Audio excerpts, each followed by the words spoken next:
Context of White Supremacy, Gus T. Renegade, and Justice in for another program to share constructive information on the system of racism, white supremacy. Thank you all for tuning in. We're going to get right to it. I had several of our listeners request our guest for today's program. They had read his book and felt it was very constructive. Even one of my listeners in the United Kingdom, he had written a blog post, a pretty extensive post about the book, and he felt it was very constructive, highly recommended that non-white people check the book out.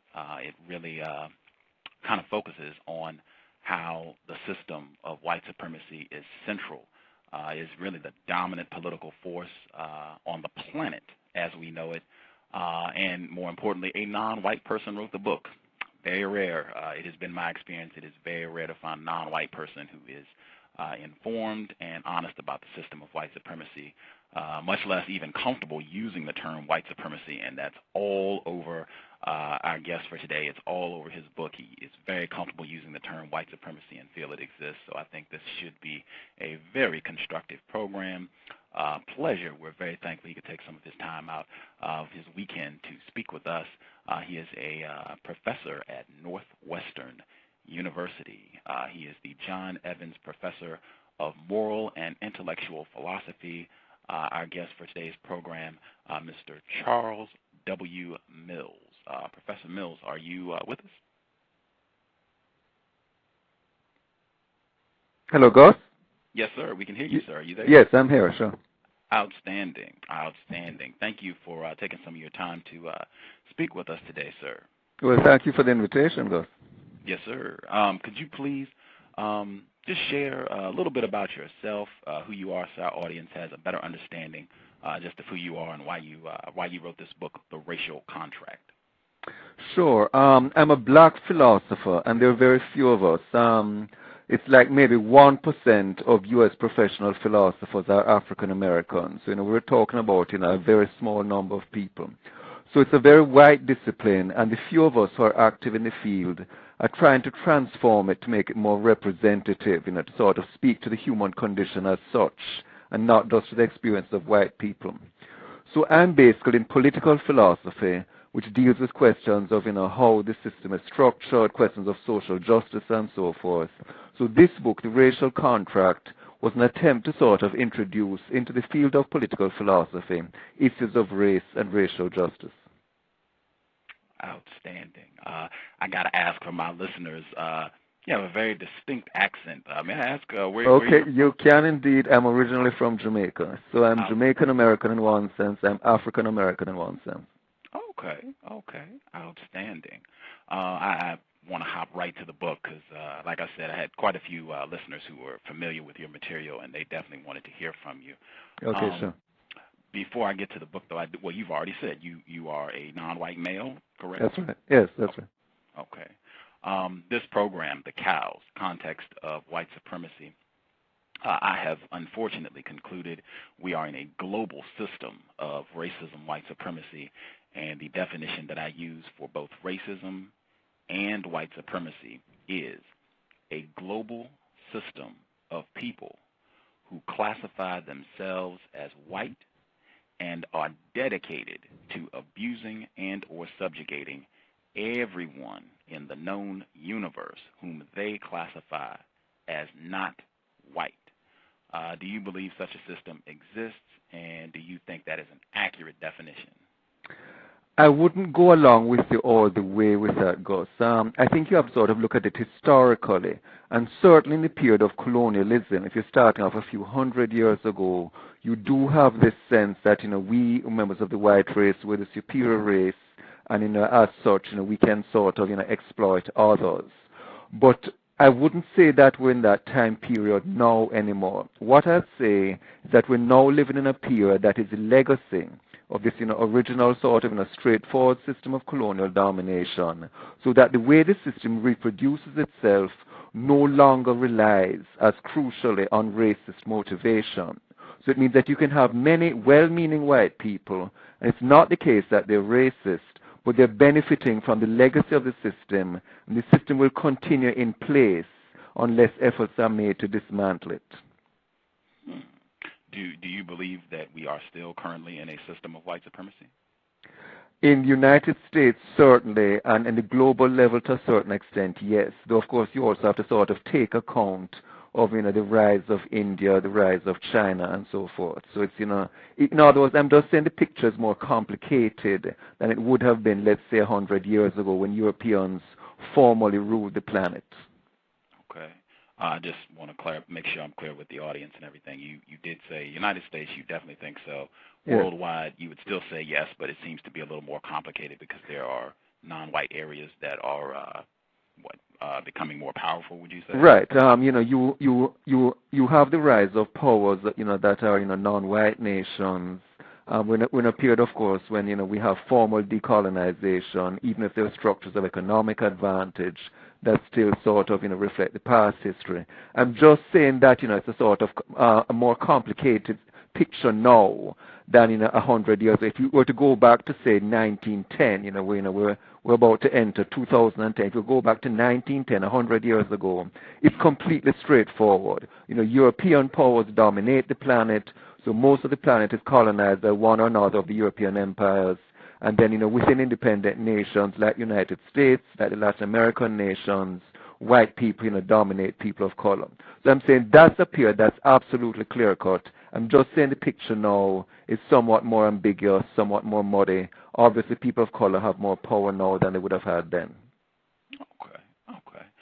Just in case we have folks who are first-time listeners to the program, my view is a little different. I feel that we are in a global system that is dominated by white supremacy, and that the white people still dominate all of the non-white people worldwide. And I could be incorrect, but that is my view.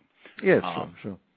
For the folks who have not read your book, The Racial Contract, can you please explain what you mean when you say the racial contract? Yes, sure. Okay, so as I explained, I'm a black philosopher working in the area of political philosophy, and very dominant within political philosophy in the Western tradition is what's called social contract theory. And social contract theory, sort of comes into its own in the modern period. So we're talking about like in the 17th century, 18th century. And then it's revived in the 20th century by the work of John Rawls, who many people see as one of the most important philosophers of the 20th century, who taught at Harvard University. So social contract theory is very important within political philosophy, and social contract theory is looking at questions of how should we think of society, how should we think of political systems, how should we think of social justice. So the point of my writing the book, The Racial Contract, is to say that here you have this large literature, this huge number of books and articles in the field dealing with these questions of social justice, and only a tiny fraction deals with questions of racial justice, despite the fact that the United States is so flagrantly built on a history of racial injustice. So I saw that as one of the indications of the extent to which philosophy has really been a very white discipline, because of the fact that people of color have not had much of a voice within it. So the point of writing The Racial Contract was to say, well, if social contract theory is so important, let's talk about what the actual contract was. And social contract theory sort of rests on the assumption that society is created by everybody who are sort of treated as equals, and the government, sort of is there to protect everybody's rights, and the legal system there sort of guarantee people's interests. And clearly, this has not been the experience of color in the modern period. So the point of writing the book is to say, okay, the actual contract is radically different from the way it is represented in mainstream political philosophy. The actual contract has been a contract among whites. Whites have regarded themselves as equal and then seen people of color as unequal. So whites have seen themselves as persons, and then people of color, the phrase I use in the book, have been seen as sub-persons. And what I argue in the book is that this makes far better sense of the history of the past few hundred years, the history of colonialism and imperialism and slavery and Native American expropriation, Native Australian expropriation. This picture sort of maps the reality of the past few hundred years in a much superior way. So if you're going to talk about questions of social justice, you then need to ask yourself, Do we want a picture that maps things accurately, or do we want a picture that basically sweeps things under the rug? And clearly, if you're serious about social justice, you want a picture that maps things accurately. So I'm saying in the book, a racial contract is a better picture of the past few hundred years, because the racial contract sort of homes in on the sort of centrality of white racial domination globally to the past few hundred years. Wow. One thing I have noted is that frequently in discussions of racism, non-white people, we have not had access to education. And Yes, that has certainly. been part of our victimization. So I Of try course. to make sure that everyone understands what's being said on the program. Sure. If I could restate what you just said, just to make sure that I'm accurately understanding you. Sure. Your work, it would be most accurate if one is going to summarize what's been happening on the planet amongst people for the last few hundred years. It would be most accurate to discuss the dominance of racism, white supremacy worldwide, and that a failure to do so does not give you an accurate presentation of how central racism, white supremacy has been worldwide. Would that be accurate? Yes, it would. Okay. Again, Charles W. Mills, author of The Racial Contract. You said in your book, and you said just now, that really white supremacy is at the core of Western European culture, thinking, literature. You did state that in the book. Is that correct? In the modern period, you need to draw a line of demarcation between the pre-modern period and the modern period. And there are some theorists who would claim, I'm sorry, I have a bit of a cold. There's some theorists who would claim that race as a social system only comes into existence in the modern period. So, as I said, the past few hundred years. But yes, once race comes into existence, it then basically influences in a fundamental way the way Europeans think of themselves, and their identity is then formed in opposition to the rest of the world. The non-white people. Yes, yes. Okay. And this is, I felt this was critical in your work. This racial contract, you state basically the whole point of the racial contract is to bring about the domination of sub-persons, non-white people, and that acts of racism they should not be seen as deviant acts. This is, just a minor step aside from what is normally a just planet where people are not being mistreated, that racism should be seen as the norm. This is what is supposed to happen, the mistreatment of non-white people. Is that accurate for what you said? Yes. In other words, you get histories that tend to whitewash the past and sort of say, well, the dominant norm was people being treated equally, and then racism was a deviation from that norm. And I'm saying, no, that has things upside down. The norm was racist treatment, and equal treatment was a deviation from that norm. So in a sense, it's sort of, turning the conventional picture upside down. It's saying, look, we need to sort of face the fact historically of this reality of white domination, white supremacy for the past few hundred years, so that, treating people of color unequal, that was the norm. Okay. And I just in your book, you pointed to specific examples, the Holocaust of so-called Jewish people in Nazi Germany, police brutality, whether it's Amadou Diallo or Oscar Grant, the debacle that happened with Katrina. These sorts of things should be expected as long as you have a racial contract system of white supremacy in place. Is that correct? Yes, insofar as you have a situation where whites are privileged at the expense of people of color, there's going to be a sort of line of structural advantage and disadvantage running through the system.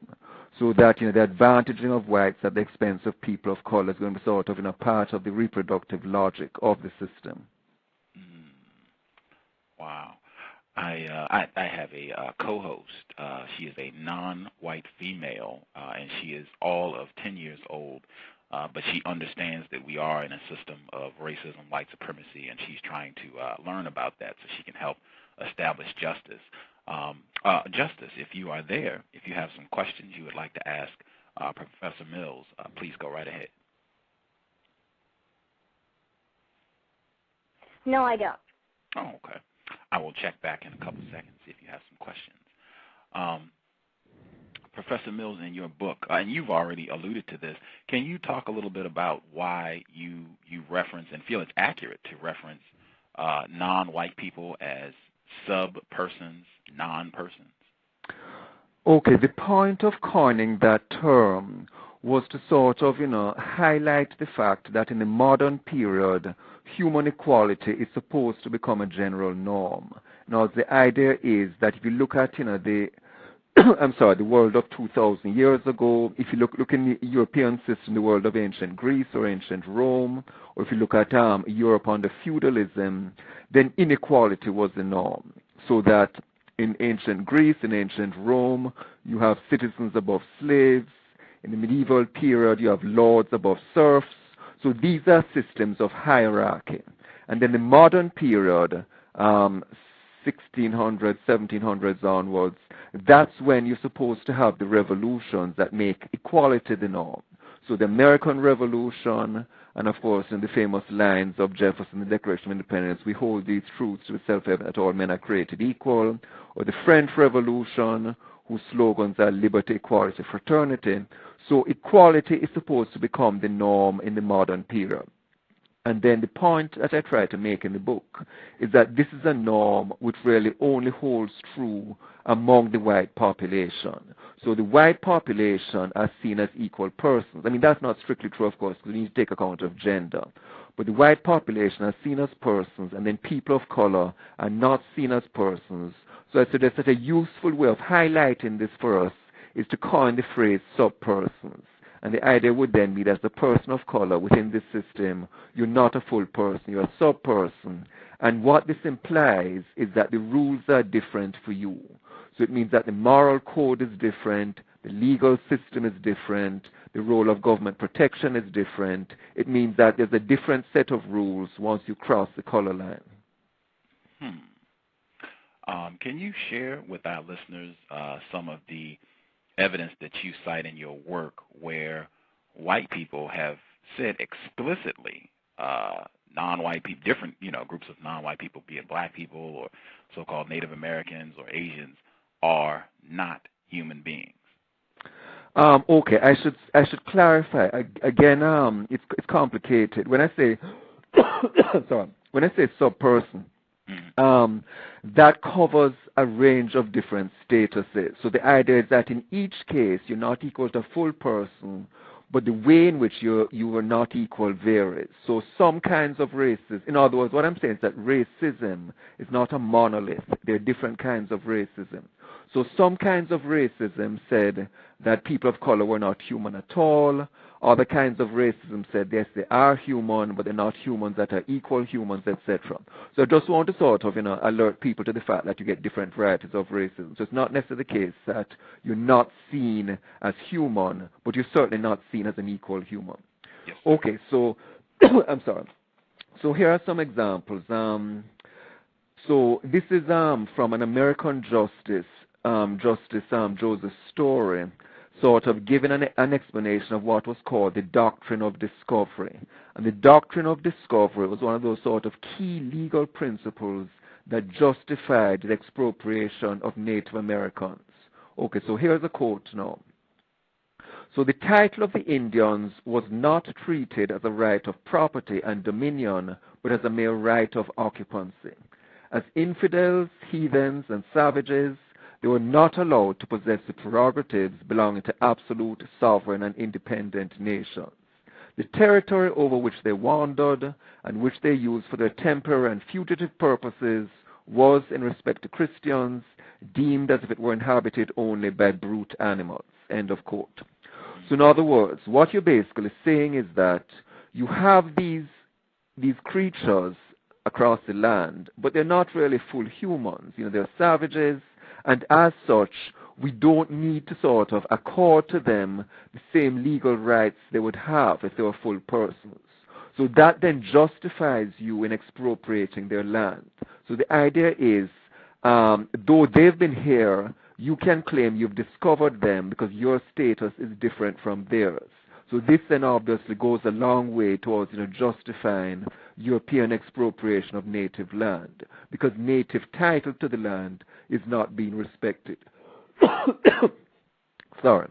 Okay, so that's Native Americans. In the case of Black Americans, the classic legal decision is the 1857 Dred Scott decision. And the Chief Justice of the Supreme Court, Roger Taney, is a sort of pivotal decision in U.S. legal history. And the quote that I have here goes as follows. So starting quoting. Blacks had for more than a century before been regarded as beings of an inferior order and altogether unfit to associate with the white race, either in social or political relations, and so far inferior that they had no rights which a white man was bound to respect, and that the Negro might justly and lawfully be reduced to slavery for his benefit. This opinion was at that time fixed and universal in the civilized portion of the white race. It was regarded as an axiom in morals as well as in politics, which no one thought of disputing or supposed to be open to dispute. End of quote. So the point to emphasize is that these are the highest legal bodies in the land. This is the U.S. Supreme Court. These are opinions being stated in international law among the European nations, and they're basically spelling out in an explicit fashion that people of color do not have the same moral standing, do not have the same legal standing as Europeans, and so they do not have the same kinds of rights. Wow.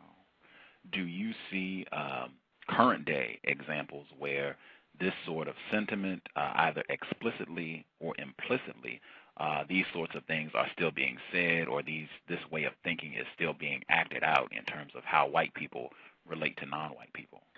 What I would say is that on the explicit level, it's going to be comparatively rare.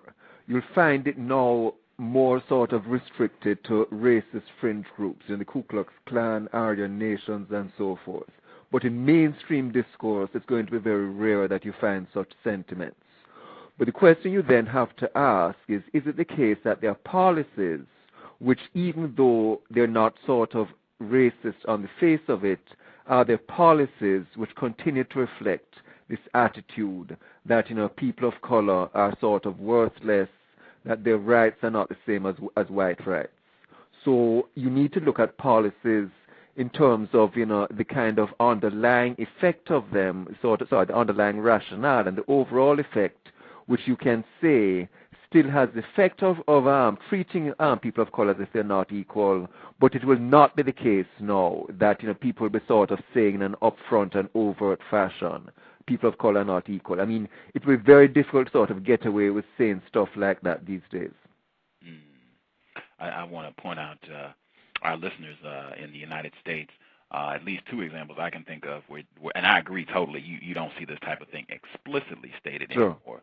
But I do recall the cartoon that was in the New York newspaper where President Obama was depicted as an ape. Right, yes, of course. You're right, yes. Yes, I mean, there's still, but the very fact that that cartoon became the subject of controversy is an indication that times have somewhat changed. Because, of course, in the past, in the 1920s, 30s, representations of blacks as ape-like would, of course, have been completely uncontroversial. But you're certainly right that that shows the extent to which there's still these sort of underlying stereotypes in the minds of certain people still. For sure. Again, Northwestern University's Charles W. Mills, our guest today. I wanted to, I love this portion of your book. Given what we've said thus far, when I have these sorts of discussions, many non-white people in particular will say, oh my gosh, this sounds depressing, the way that you talk about this racial contract, this system of white supremacy, and just non-white people even to coin the term sub-person. And you pointed out in your book on page 102 that this is not just you're not just taking a cynical stance and throwing up your hands and saying, oh my gosh, we're just going to be mistreated. You point out this is necessary to get an accurate understanding of what's happening. Can you really share with our listeners why you feel this is not just you being cynical, the book that you wrote, Racial Contract? Well, part of the point, as I say, is that I think an objective look at the history, vindicates, what I'm saying. It's not stuff that I'm making up. It's not stuff that I'm sort of sitting in an armchair and spinning out of my head. It's based on looking at, actual histories. And I think one of the advantages of the times we're living in is that, views which would previously, if you're old enough to have been sort of around in the 60s and 70s, the kind of stuff that you might have seen in a black bookstore, the kind of stuff that you might have seen in the left press, a significant amount of those kinds of materials, those kinds of perspectives, are in a sense becoming respectable, by which I don't mean that they're mainstream yet, but that, reputable scholars, and, this has to be said frankly, insofar as, white scholars often will tend to determine, what's seen as reputable. You find reputable white scholars saying stuff that would previously have been confined, as I say, to, books and pamphlets you'd find like in a black nationalist bookstore. There's this great example of a book that came out last year. I wish I had it here, but it's a book by two Australian historians, and it's in a very prestigious series. It's Cambridge University Press. So we're not talking about, a third world press, a black press, where you're basically an oppositional press. You're trying to put these ideas out against the mainstream. This is, Cambridge University Press, the oldest established, press in the world. And the title of the book is, if I remember it right, it's, what is it? I think it's something like White Men's Countries. So the title comes from a phrase of W.B. Du Bois. And what the authors are basically doing is showing how this idea of Du Bois, writing in the early 20th century, that there's this global system of white domination. The authors, who as I say are two reputable Australian historians, I say that this picture is completely accurate. And there's full of all kinds of documentation in terms of the perception at the time that white men across national boundaries, so this is an indication of whiteness as a transnational system. White men across national boundaries need to unite together. They need to watch out for the threat of colored people. They need to make sure their immigration policy is such that whites are privileged and so forth. And this is all being pointed out, as I say, by a book that decades ago, you'd think, well, it's only somebody who's like a black radical, a black nationalist who writes it. But no, these are two reputable white guys. And one of the chapters in the book deals with an event that really needs to be much more broadly known. And this event takes place in the aftermath of World War I. So World War I is 1914 to 1918. And then in 1919, you have a conference in Paris at Versailles. And it's basically the major powers of the time, who of course would at that time period have been almost exclusively white, because there were very few independent nations of color. And they're basically trying to set things up so that there's not a repeat of the war. Of course, as you know, they failed because they had World War II only 20 years later. But they're looking forward and trying to say, well, it's terrible, but let's make sure it doesn't happen again. And they're putting in place, the League of Nations Covenant. And one of the very few, it might have been the only, nation of color, independent nation of color there at the conference is Japan, because Japan was never colonized. And the Japanese delegation says, listen, you're putting forward this League of Nations covenant. The League of Nations was the precursor to the United Nations. You're putting forward this covenant. We need to have in there a clause that guarantees racial equality. Because the idea is, the world has been marked in recent years by racial inequality, so we need to have a commitment on the part of everybody to racial equality. So think of it, this is 1919, so it's the 20th century, it's the modern period, and we've had the American Revolution, the French Revolution, which is supposed to have this commitment to the equality of everybody. So racial equality, why should that be controversial? We're not talking about decolonization. We're not talking about socialism. We're just talking about a commitment to recognizing the racial equality of everybody. And this proposal by the Japanese delegation was vetoed. And it was vetoed by what were then called the Anglo-Saxon nations, which meant Britain, United States, Canada, Australia, New Zealand, and South Africa. So it's a very interesting historical episode because it sort of brought out into the open very sharply the idea that we are in a world where racial equality is a threat. Racial equality is a taboo. It's a principle that we need to oppose, and anybody who's bringing forward this principle, we're going to oppose this. So it's in a situation where you can sort of see explicitly. You don't have to read between the lines. It's there completely blatantly. We are opposed to racial equality. So the authors, they have a whole chapter on this episode, and a lot of other useful material as well. And I think that, if you look at the sort of growing body of work coming out in post-colonial theory, history of imperialism, comparative histories of racism in different countries, then more and more it will be clear that this picture that I paint in the racial contract is not at all extreme or exaggerated. It's just a sort of philosophical representation of the actuality that you have had for the past few hundred years. Charles W. Mills, Northwestern University, author of The Racial Contract. I just wanted to make sure I heard that correctly. You said this book came out last year, two white men from Australia. No, sorry, a white man and a white woman. Okay. As I said, I wish I had the book at hand for you to give you the exact title. But the title of the book comes from a phrase of W.B. Du Bois.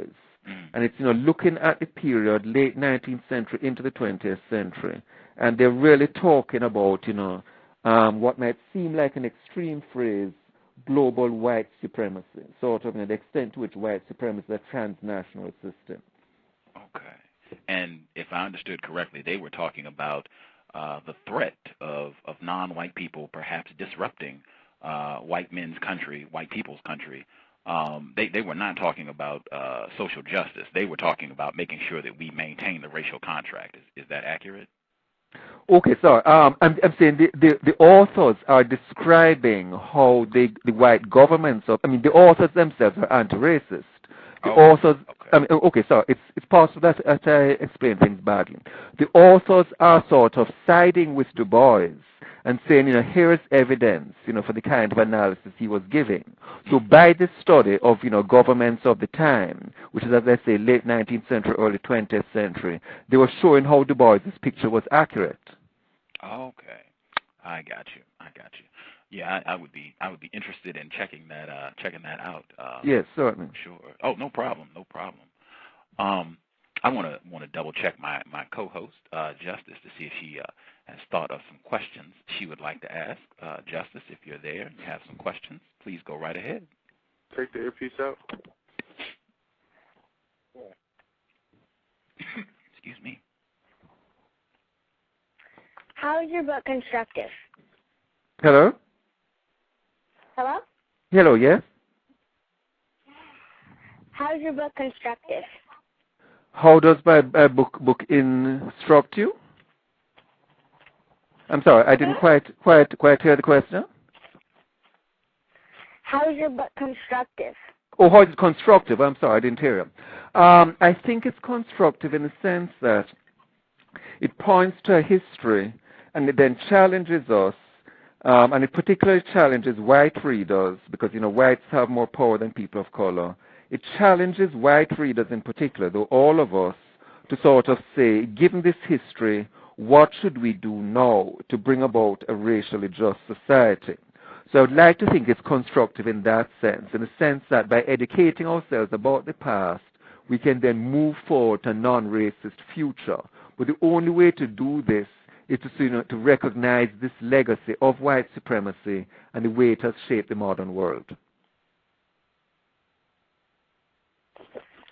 Thank you. That'll be all for now. Okay, sure. One of the things I definitely wanted to get you to share with our listeners. In your book, you talk about how the concepts of race and racial classifications, these are products of the racial contract, the system of white supremacy. Can you share that with our listeners? Okay. Most scholars think there are a few people who disagree, and there's some controversies. So you have to talk about not a universal consensus of what most people think. Mm-hmm. Most scholars would say that race as a concept only comes into existence in the modern period. So that if we were to go back 1,000 years, let's say, to the world of medieval Europe, you would not have had a concept of race then. People would have thought of themselves primarily in terms of a religious identity. You're a Christian, you're somebody who lives in this little village, but people would not have thought of themselves as white. So from that kind of analysis, the question then becomes, well, if race only comes into existence in the modern period, what causes it? And there are many scholars who would claim that race becomes this kind of concept which serves both a theoretical purpose and a moral purpose.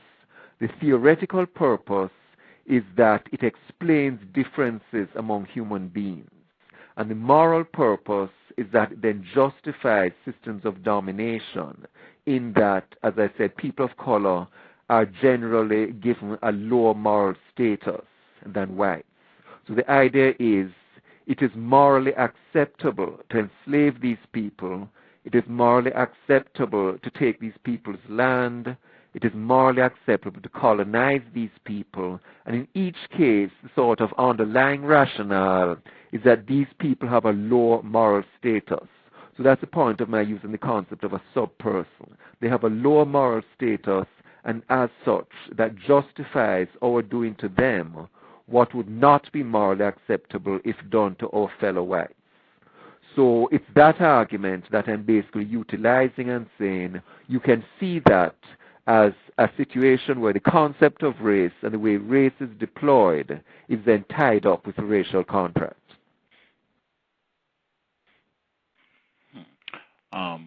You also, this is piggybacking right on that, in your book you talk about how non-white people, the formation or construction of pan-Asian movements and pan-African movements, all of this is a response to the racial contract, the system of white supremacy. Do you think that's accurate? Yes, that historically it has been pointed out by scholars that you could say there was in effect a pan-European contract by which was taken for granted that even though the European nations were competing with one another for colonies, it was still the case that there was a kind of global solidarity in the sense that, we're fighting amongst each other, but our domination over people of color is sort of taken for granted, so that if there's a threat to that, then, we're going to sort of unite against that threat. So from that point of view, you can make a case that the various, attempt to form global movements of people of color was a reflection of that kind of reality. And I didn't mention in the book, I should have. There were also some attempts to form pan-Native American movements on a smaller scale. But there was a famous case, I can't remember the details, no, I didn't put it in the book, of an attempt to say, sort of to gather together several different native groups, saying basically, white invasion, white settlement is a threat to all of us. So we need to sort of set aside our differences and unite. So yes, if you look at sort of late 19th century, early 20th century, and the formation of these movements, it's definitely linked to a world in which whites are dominant. So people of color are saying, well, we need to organize. We need to sort of organize against the sort of global white domination. Would you say that it is accurate to say that the responses, non-white people's responses to the racial contract, the system of white supremacy, thus far have been inadequate? Well, insofar as you have a world where the structures of privilege still reflect the past, then you would have to say that, yes. There was the Bandung Conference, 1955. There have been attempts to sort of argue for a new international order in which the legacy of colonialism would be addressed. There have been attempts to raise the issue of reparations at the United Nations Day Against Racism. But basically, these systems, these structures, still to a large extent remain in place. I mean, obviously, as I said, you have the rise of nations of color, but there are certain parts of the world, we don't need to say, Africa, obviously, many parts of Latin America, where, it is still the case that the legacy of this domination is still very, very much present. So, in terms of global disadvantage, it's still the case that race roughly tracks, not perfectly. I mean, you have obviously huge amounts of wealth in some of the Arab nations because of oil, but it's still the case that roughly, there's a color line which sort of roughly tracks privilege and then disadvantage. Again, Northwestern University's Charles W. Mills. I definitely wanted to point this out. I feel I feel like this perfectly illustrates the system of white supremacy, and once you have a better understanding of the racial contract, racism, white supremacy, you will get a much better understanding of why things happen and why the world looks the way it does. In your book, you talked about how the evidence shows that white people, the white collective worldwide, they unite if there's ever any, if they feel the system of white supremacy is in threat, that the non-white people might be resisting and making some headway in resisting the white collective. Can you talk about how Haiti looks the way it does today because of what happened during the Haitian Revolution, what happened when they successfully got rid of the white people from France, and how white people responded collectively, and how that has a great deal to do with why Haiti looks the way it does today? Yes, that is a really good example. And as we know, Haiti is stigmatized today, poorest nation in the Western Hemisphere, the land of backwardness and zombies, desperate Haitian refugees, people who are AIDS infected, people you don't want in your country, etc. And it's really tragic when you consider that Haiti is a country that had, in a sense, the only successful slave revolution in history, the country where it was the case that the system was defeated, but then at terrible cost, because the idea was you did not want this contamination, this virus, spreading to the mainland. There was terror in the other Caribbean islands, the other Caribbean slaveholding islands. There was terror on the mainland in the United States. You don't want this revolution spreading.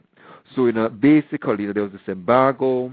There was this, punitive reparations. I mean, the irony, the sort of terrible irony, is that among the most successful reparations of slavery in history have not been reparations to the slaves themselves, but the reparations the Haitians had to pay to France for their, former property. What more terrible irony could there be than that? You, the slave masters, you are the ones who get the reparations rather than the slaves. So apart from, the problems of, and of course Haitian leaders themselves made mistakes, and you can't, rule that out as a factor. But imagine trying to sort of, forge your way in a world where the white powers are, unanimously against you, because, the idea is you've thrown them out and you must be made to pay for that. So certainly if you look at Haiti today, you cannot separate, Haiti's current situation from that history and from, what was, a glorious revolution and, the sort of terrible penalty they were made to pay for that. Charles W. Sorry. I should also mention that there's a Haitian scholar, a guy called Michel Rolf Trio, and one of the things he has pointed out that there's a sense in which the isolation of Haiti, it's not merely an isolation that was enforced in terms of bars and embargoes. There's also a sense in which it has been conceptually isolated. And what he points out, that if you look at histories of like the Age of Revolution, sort of 18th century Age of Revolution, it's often the case that the Haitian Revolution is either omitted altogether or it's given barely a paragraph. So people go on for chapters and chapters on the American Revolution, the French Revolution, and here's this revolution was more radical than all of them, and it's basically ignored. And what Friot argues, and his book is called, I think, something like Silenced, he basically argues that the Haitian Revolution, even today, remains a sort of conceptual threat, political threat, because it sort of shows how limited and how hypocritical the revolutions in these other countries were, in the US and France, because of course there were revolutions which were not committed to sort of full equality. I mean, the American Revolution, as we know, enshrined slavery. The French Revolution went back and forth, but eventually, under Napoleon, once you had the sort of Jacobins overthrown, they sort of set out to destroy the Haitian Revolution. So Friot's argument is that there's a sense in which the Haitian Revolution, all these years later, more than 200 years later, has still not been accommodated within the sort of Western narrative because it poses such a fundamental threat to it. Wow. Can you please give me that author's name one more time, Michael? Okay, the first name is, I think it's a double-barreled name, Michel, Michel-ROLPH, and then the second name is Trouyllot, Michel Rolf Friot, and the book, I believe, I think it's called something like Silent, but if you just check on Amazon or so, it'll be there. So this is a Haitian scholar talking about how the Haitian Revolution has been handled within sort of conventional European histories. Outstanding. I want to check that book out immediately. Certainly. Your book, you talk about how, as a result of the racial contract, white people are required or conditioned to have kind of a distorted view of the world. Can you talk about that? Yes, what I would say is that in any system of domination, and this goes for colonialism and race, goes for class, it goes for gender, in any system of domination, those who are privileged by the system will not want to face up to their privilege. Those who benefit from the system will not want to sort of admit to the fact that they're in the situation they are because of exploitation, because of unfair disadvantage. It's a sort of general fact about human beings that we like to think well of ourselves. And if it's a situation that we're in a privileged group in a system of group domination, we're not going to want to admit the fact that we benefit from exploitation.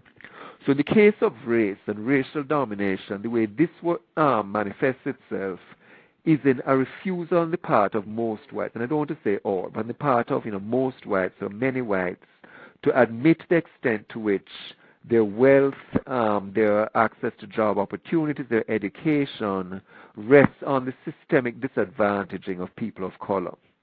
So there's a sort of reluctance to face these facts of racial domination, and this is then going to manifest itself not merely at the popular level in terms of people's beliefs. It also manifests itself at the academic level in the way, particularly in the way that mainstream sociology or mainstream political science or mainstream political philosophy deals with these issues of race. Or would you say that white people are ignorant about the existence of the racial contract? I would say that there's many white people, there's a kind of willed ignorance. I say a willed ignorance in the sense that there's a refusal to face the facts, there's a refusal to look at the evidence. So you have a situation where, for example, the U.S. educational system is in many respects more segregated than it was in the 1950s. More segregated than at the time of the Brown versus Board of Education decision. So think of that, more than 50 years after Brown, and many schools are more segregated than they were then, and yet many whites, in response to people taking polls, will say blacks have the same educational opportunities as whites. We live in a society which is continuously residentially very segregated. In big cities with large black populations, the degree of segregation has hardly changed in the past 30 years. There's been some change in cities where there's a small black population, like maybe 3% that can be assimilated. But wherever there's a large black population, like Chicago, Philadelphia, and so forth, the degree of segregation has hardly changed. If you look at figures on wealth, those in some respects are getting worse rather than better. So you have a situation where the evidence is all around for continuing unfair white advantage, and yet a majority of whites today say that they're colorblind, that they don't see race, and that not only is it the case that they don't think blacks are disadvantaged, a significant number of whites, I couldn't give you the exact figures off the top of my head, but a significant number of whites will say, in response to opinion polls, that they think blacks actually have an advantage over whites. How about the non-white people? Do you think they are aware of the racial contract? I think you'll find there's a great degree of awareness. It's not 100% because people of color are socialized by the dominant system. So it means that it's going to sort of take a certain amount of mental effort to sort of, think your way out of dominant categories and your dominant ways of looking at the world. But certainly it's the case. I mean, the Black American traditions, the one I know best. It's certainly the case that there's a long history in the Black American tradition of, resistance to sort of, white mystification and an insistence on the sort of centrality of race to the way the country works. So there's a long history, obviously, going back, people like David Walker, Frederick Douglass, W.B. Du Bois, saying you have to understand how race works.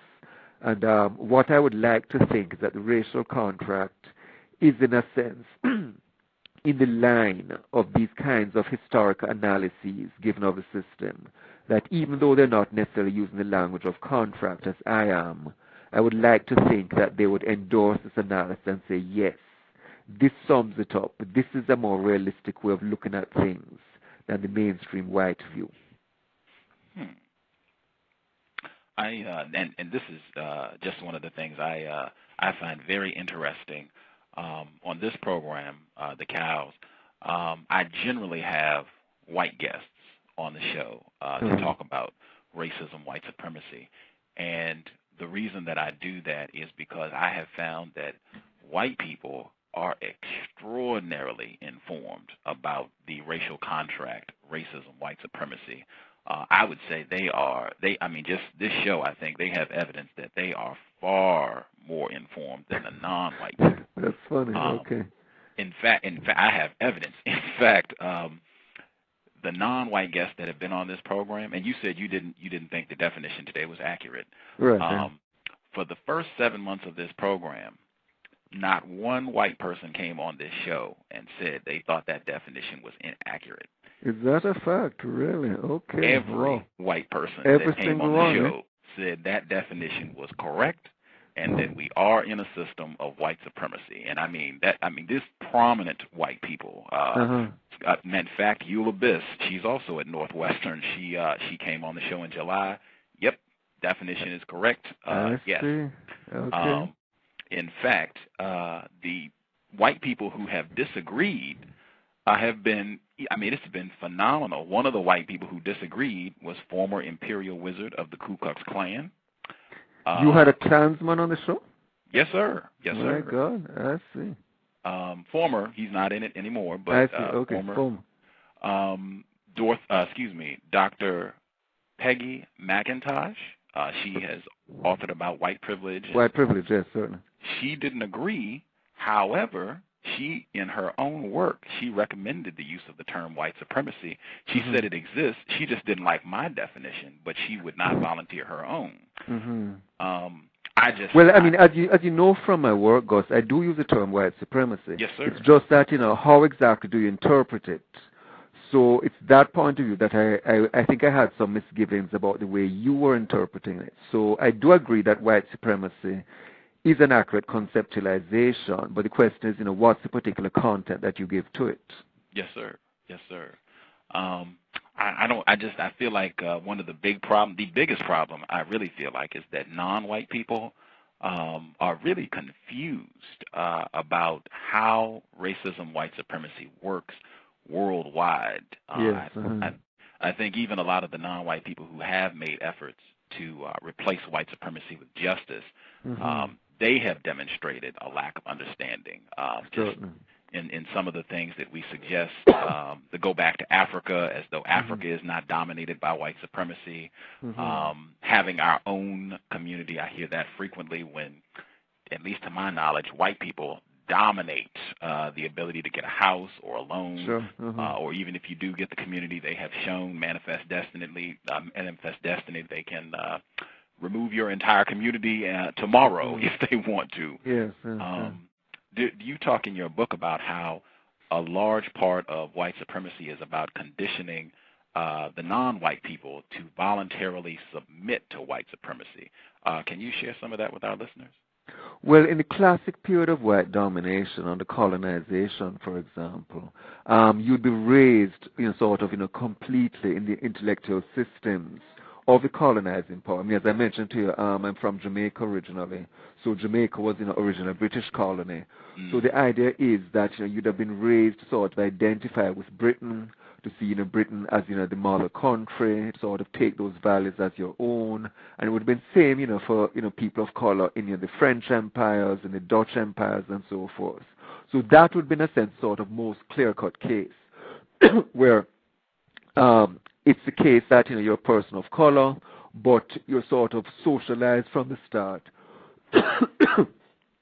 to identify with these governing systems, with the history, with the culture of the European power which has colonized you, and the overall argument would have been they've brought you civilization. You've been brought to civilization out of your savagery, out of your barbarism. And then in countries like United States, of course, there's the long history of an educational system which was racist, both in the sense that there were unequal resources for the black population, and also in the content of the curriculum in terms of how the history was taught, so that you don't learn to identify with those who have struggled against racism, but you learn to identify with people who basically sort of have to put racism in place. And of course, you have to sort of recognize there have been changes.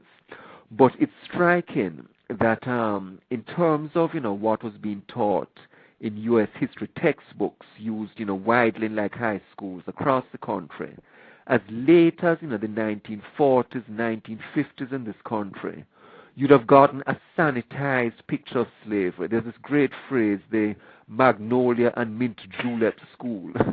So the idea is you're sitting on the veranda of the mansion, you're sipping your mint julep, you're rocking, they're the darkest singing in the cotton fields. It's a sort of Gone with the Wind picture of American slavery. And then with the 60s, the civil rights movement, some of this manifests itself in people going into the academy, going into history and saying, this stuff is crap, we need to get rid of this.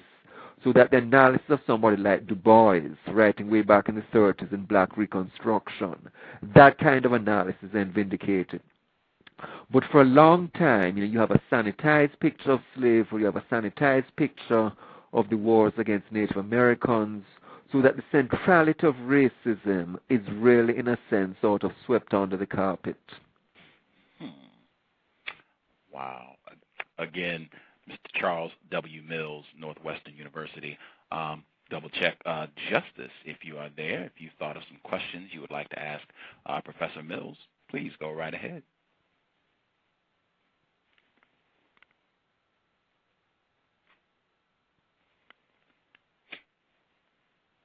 Hello? Yes, ma'am. Hello. Hear you. Oh. I don't have any questions. Oh, okay. I'll double check a little bit later.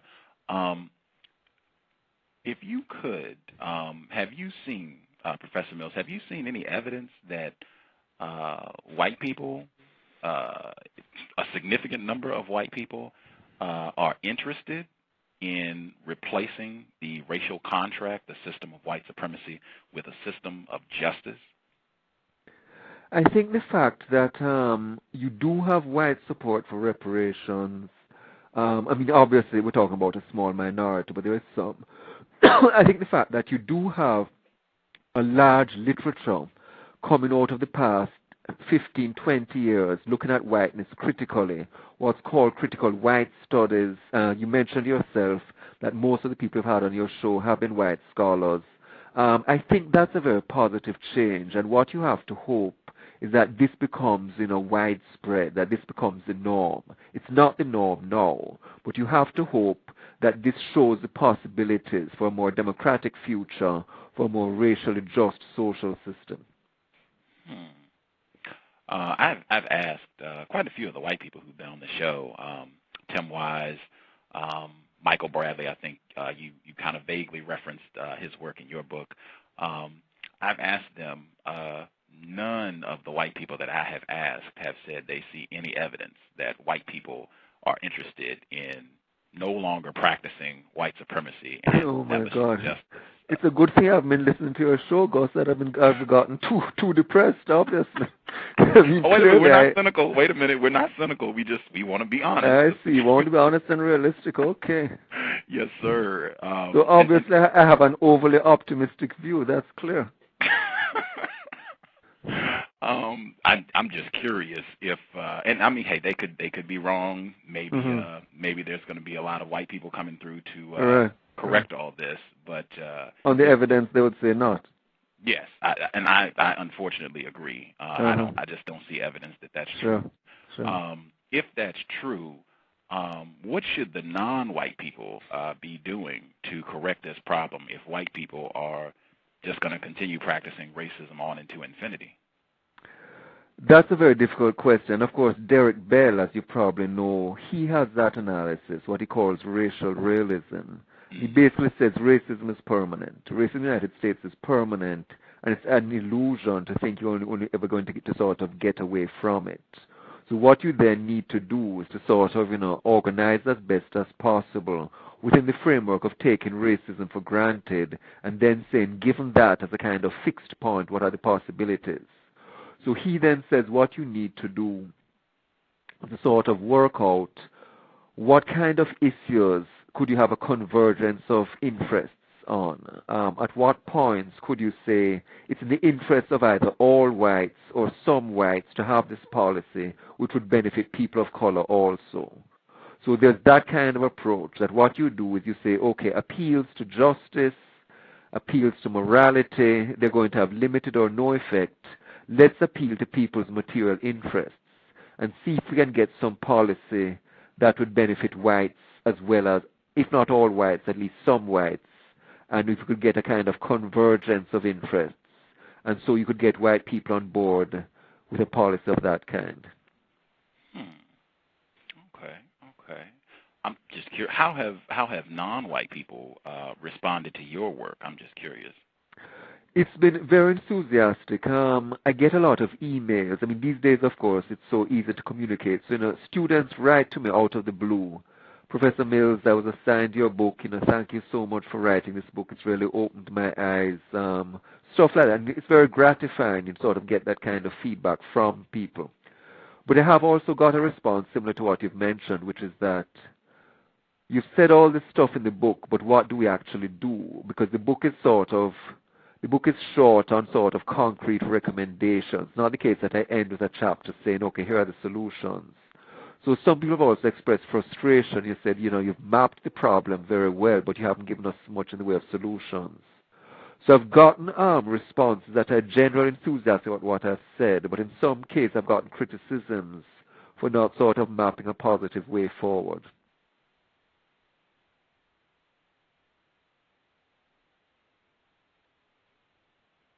Go? Hello?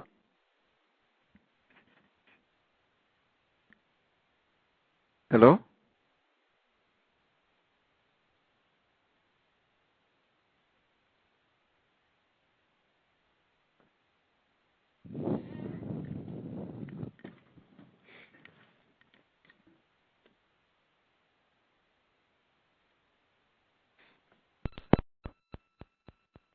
Hello? Hello? Hello? Hello? Hello? Hello? Hello? Hello? Hello? Hello? Hello?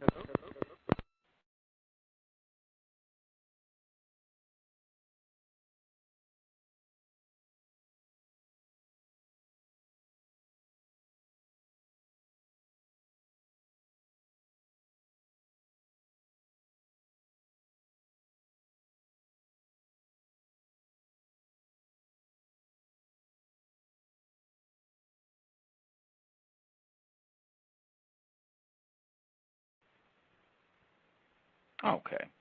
Got disconnected again. White people doing outstanding work. We are back, though. I think we lost Professor Mills as well. Hopefully we will get him back as well. Let's see here. Professor Mills, did we get you back? Yes. Okay.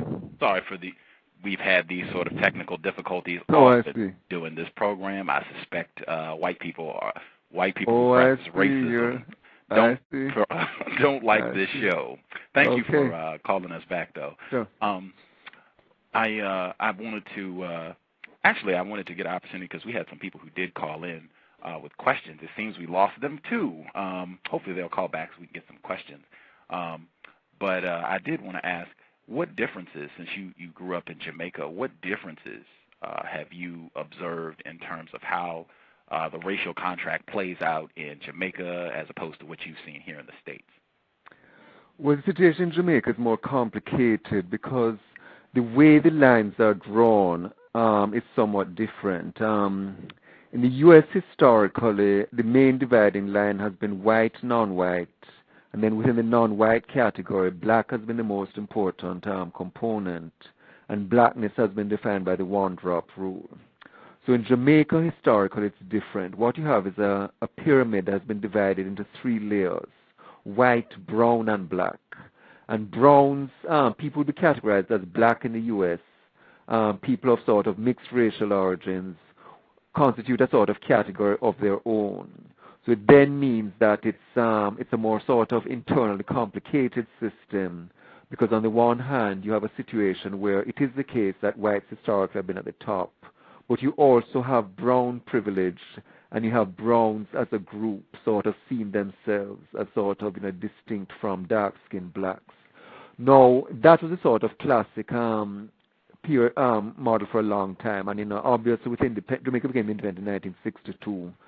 So it's not as it was then. It's sort of become much more mixed up than it used to be, and there's been a lot of erosion of brown privilege. Nonetheless, it's still the case that skin bleaching, for example, in Jamaica, it's a country that's 90% black.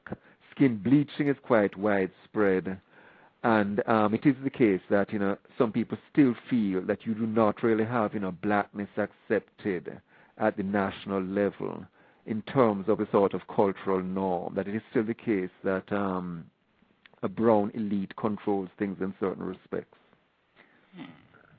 Okay. We had one person who called in. I wanted to clarify, number one, the chat room is now open. So if you're listening live at Blog Talk Radio, you can refresh, and the chat room is open. Number two, if you want to call in to ask Professor Mills a question, the number is 347-215-6071. Again, it's 347-215-6071. And we're only doing questions, not comments. This is not an opportunity to make speeches and that sort of thing. Just if you have a question that you would like to ask relating to the work, please feel free to ask your question. 770, if you have a question for Professor Mills, you are on the air. Yeah, my question for Dr. Mills is that if he could wave a magic wand, hypothetically, of course, there are no magic wands. If he could wave a magic wand and attain this chimera of social justice, what would it be? Well, that's a pretty big question.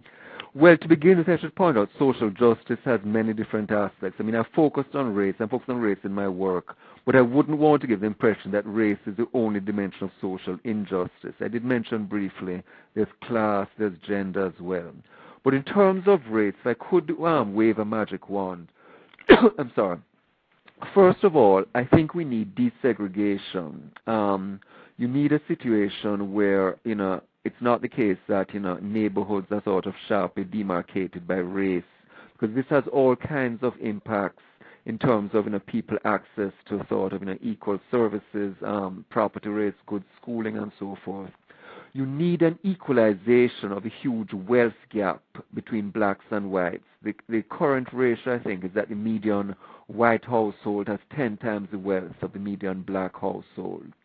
So there needs to be some way of sort of, changing these ratios, because these ratios continue to give whites a huge competitive edge in terms of the marketplace. Now, that's quite apart from discrimination, and discrimination does continue. Whites are privileged just by having that edge that comes from having much more wealth than blacks. I also think that in terms of waving the magic wand, there needs to be a sort of national dialogue. Now, as we know, under Clinton, in his last year or two, there's an attempt at this, but it didn't get very far. And it was, I think it was sidetracked by the Monica Lewinsky scandal in any case. But there needs a sort of genuine dialogue on race so that, people are no longer just sort of saying things among their own group that they're then reluctant to say to each other. So there needs a sort of frank and honest dialogue that would basically sort of address the past. There are some people have raised the interesting possibility. As you know, in certain countries, I think South Africa might have been one of the first, certainly, this idea of a Truth and Reconciliation Commission, sort of deal with the legacy of apartheid, and people coming forward and sort of talking frankly about things. And some people have suggested that you need something like this in the United States, that there needs a sort of confronting of the history of slavery and Jim Crow, which has not yet really taken place. And until there is, it will continue to be the case that whites and blacks are not really communicating with one another and not really sort of dealing with each other as equal citizens, and to a certain extent are continuing to sort of live compartmentalized lives. So equalization of wealth, national dialogue, rewriting of the history books. I mean, those are some of the obvious things. Okay. I know I definitely wanted to ask about, in your book, you talk about how under the racial contract, all white people benefit from the system of racism, white supremacy, but all white people are not signatories to the racial contract. Can you break that down for our listeners today? Yes, I thought it was important to emphasize, if you look at the history of racism, it's not been the case that, there have been no white opponents. You can find, principled white people fighting against slavery, fighting against racism, fighting against segregation. And part of the reason it's important to emphasize that is both because, you run the danger of saying, all white people are bad or something like that, which is, clearly false. And also because, whites need to appreciate that there's a history of white resistance against racism. It hasn't been the dominant history, because if it were, then we wouldn't have the problem still. But there is this history, sort of underground history, of, principled anti-racist whites taking a stand. So in the book, I sort of phrase this in terms of these are whites who are not signatories to the contract. These are whites who are opposing the contract. But then at the same time, I do emphasize that nonetheless, they're still benefiting. They're benefiting in the sense that it's sort of hard not to benefit. In a structure of racial privilege, you're going to benefit from being white whether or not you oppose the system. So I think a really clear-cut example, if you look at South Africa under apartheid, so the main anti-apartheid group was, the African National Congress, the group that are now in power. So the ANC had many white members. So these were people who had shown their opposition to apartheid, the fact that they opposed the system of racism, so they were not signatories to the South African racial contract. Nonetheless, insofar as they have better chance of getting a good job, of getting good housing and education and so forth, they benefit from the racial contract in that sense. So it's very difficult not to be a beneficiary of the racial contract if you're white, but you can at least resist being a signatory to it. Do you think, as a white person, that the racial contract stipulates that as a white person, part of your duty, you are expected to practice racism, white supremacy? You are expected to be hostile to non-white people? Not necessarily hostile, because you see, we're no longer in the phase of racism where overt hostility is necessarily the norm. I think the key thing in terms of expectations is that you're not expected to do anything that will undo the racial contract. You're not expected to sort of take measures that will dismantle the racial contract.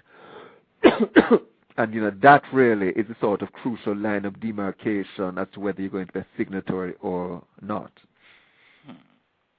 But if in your book, I believe you said if you are a white person and you're not working to correct the racial contract, the system of white supremacy, that in and of itself, you are culpable. You would be. Yes, there's an argument in terms of moral complicity that if you're a beneficiary of a system of oppression and you're doing nothing to sort of dismantle it, then in that sense you could be said to be going along with it. In that sense, you could be said to be a signatory to it.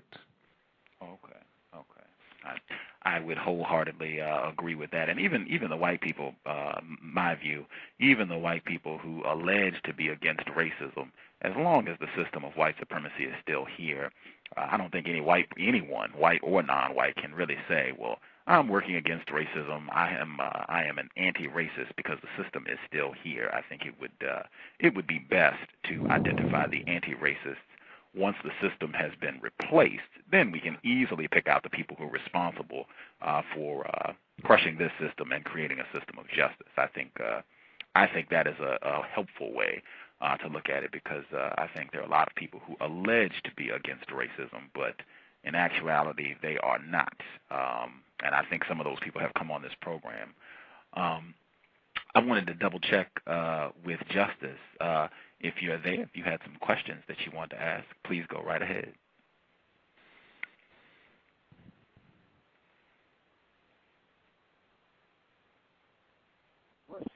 Hello? Yes, ma'am. Hello? Want to show my email address, or is it time? No? Did you have a question for Professor Mills? No. Oh, okay. No problem. I know 770, I don't know if he had a second question or not. 770, did you have another question, or are you just listening? No, I have another question, actually. Okay. And that is that, this idea of consensus as proving anything doesn't particularly impress me much. Even if every white person agreed with something, that in and of itself wouldn't necessarily be proof that it was true, any more than the notion that there's a consensus on global warming. This is proven more and more to be a complete hoax, another lie.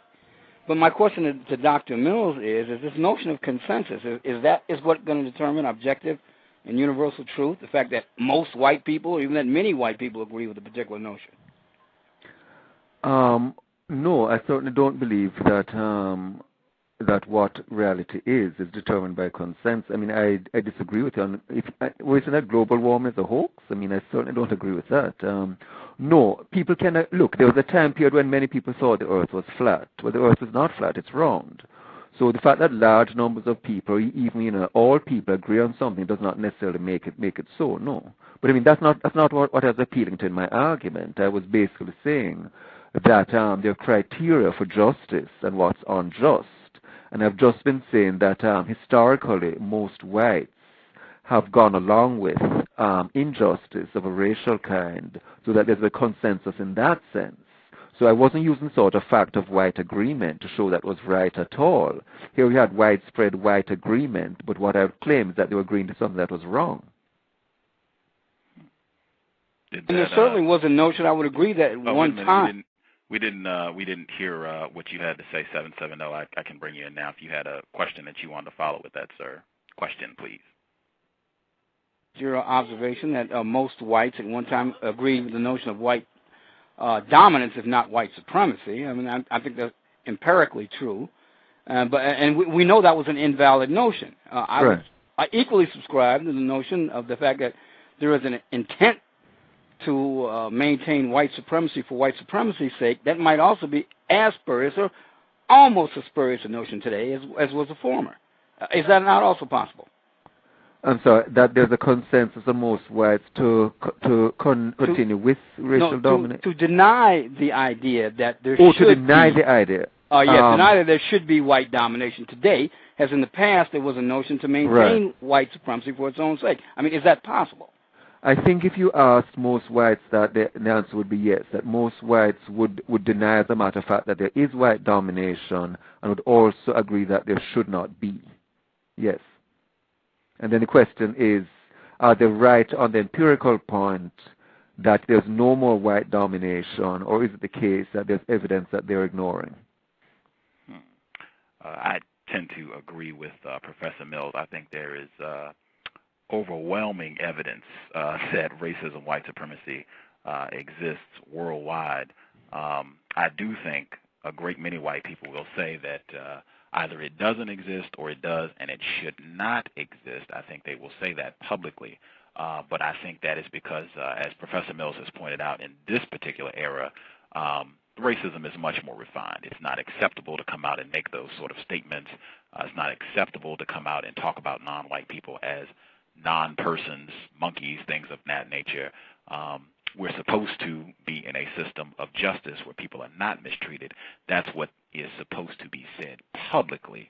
However, I don't think that plays out. And as I said, I think there's overwhelming evidence that would support that that is true.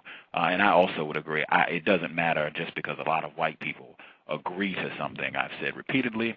I could be incorrect. Investigate for yourself. But I do think, as I said, a lot of evidence white supremacy exists, and that's what this program is focused on. Before we get ready to wrap things up, I did want to ask, do you I guess we've already touched on it to some degree in terms of this failure that you see in universities, mainstream media, to honestly talk about the legacy of racism, white supremacy, and how it still functions today, that is culpable. You said that you see some evidence that that is, I guess, not the case as much anymore, where you will see more white people speaking honestly about racism, white supremacy. I guess, can you share your view on where you think that is going to go in terms of, do you think you're going to see more people speaking honestly, publicly about racism, white supremacy? Do you think that will help with the establishment of justice? I think it certainly would help if more people did come out and say stuff. My concern is that the ways in which white domination perpetuates itself will often be sort of subtler and harder to see, especially if you have a vested interest in not seeing it. And I think that the norm now, this is something that sociologists have documented, I think the norm now is color blindness, that many whites say we should be color blind. Mm-hmm. And unfortunately, what this has meant in practice is that there's a sort of reluctance to interpret things through a racial lens. So the resistance to saying that Katrina had anything to do with race, for example, you can see it there. The fact that help was so long in coming to the victims, that had nothing to do with race. So there's that kind of perception. So I think that whites want to believe we're in a time period when this structure no longer exists. And so because of that, it's going to be, it would be great if more people did come out and say so, but I'm not sure whether there is in fact going to be a large number of people making those kinds of judgments. Wow. I know in your book you referenced Ian Haney Lopez, who is the author of White by Law. Yes, sure. He was on this program in July, okay. And he talked about exactly what you said, really. He said that he feels the current trend in the system of white domination is we don't talk about race. If you talk about race, right, you're racist. Precisely, yes. Yes, I think that's very important, that we're moving to a period when the people who raise the question of race, they are now seen as the real racists. So the idea is you talk about this, that proves you're a racist. And you say, no, I'm an anti-racist. I'm raising these questions so we can sort of deal with these problems. And they say, no, the very fact that you're raising these questions shows that you're the real racist, the real problem is people like you.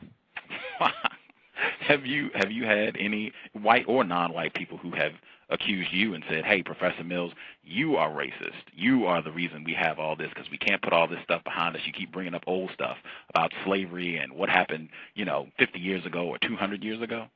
I think there's nobody who has said that to me directly, no.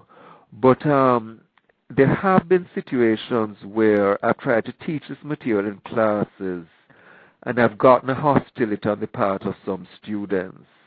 And there is this sense of, I don't want to say all, but in part of some people, why do you keep throwing this stuff in our face? Why is it you keep raising this stuff? Slavery is over 150 years ago.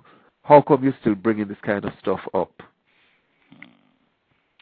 Yeah, I have heard that a lot. People have said that I am racist, and other individuals who try to address these issues, particularly if they're non-white, that they are racist. Sure. That you are the problem. You're the reason. You are the problem, yeah. Yeah, and I feel that is an act of racism in and of itself, right there.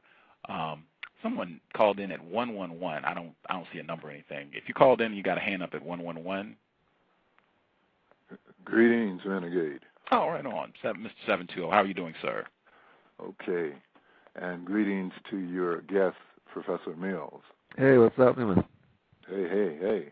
I first would like to make a brief comment. I'm thoroughly enjoying everything you have to say, Professor Mills. I've learned quite a bit. Thank you very much. Good, thank you.